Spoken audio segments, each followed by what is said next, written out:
السلام کا وصال کا وقت قریب آیا.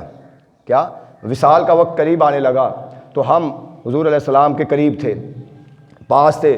تو آقا علیہ السلام بار بار پوچھ رہے تھے این علی، علی کہاں ہے، علی کہاں ہے. کہتے ہیں ہم بار بار حیران تھے کہ حضور علیہ السلام بیماری کی شدت ہے، معلوم نہیں کہ حضرت علی سے کیا کہنا ہے. اسی دوران حضرت علی رضی اللہ تعالیٰ عنہ تشریف لے آئے. جب حضرت علی تشریف لائے تو ہم سمجھ گئے کہ شاید آقا علیہ السلام کوئی خاص بات کرنا چاہتے ہیں. ہم سارے گھر والے سائڈ پہ چلے گئے، ایک طرف چلے گئے، اور کہتے ہیں میں ذرا دروازے کے قریب تھی اور اتنا قریب تھی کہ میں کوئی بات سن سکتی تھی. بس کیا ہوا، مولا علی شیر خدا آئے، آقا علیہ السلام نے پاس بٹھا لیا، اپنا چہرہ قریب کر لیا.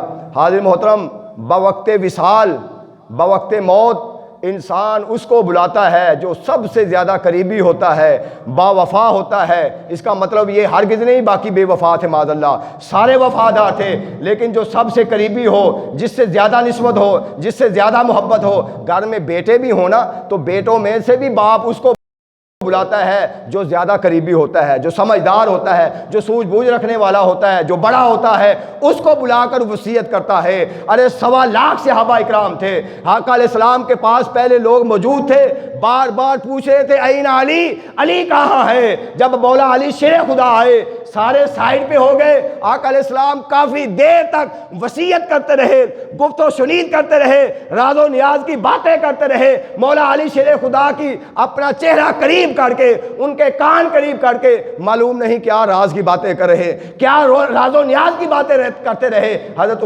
سلمہ کہتی ہیں اتنی باتیں کی، ہم نے دیکھا کہ اسی دن آقا علیہ السلام کا وصال مبارک ہو گیا. تو گویا اپنے وصال کے آخری لمحات بھی مولا علی شیر خدا کے ساتھ گزارے، ان کے ساتھ بات چیت کی. حاضر محترم، باتیں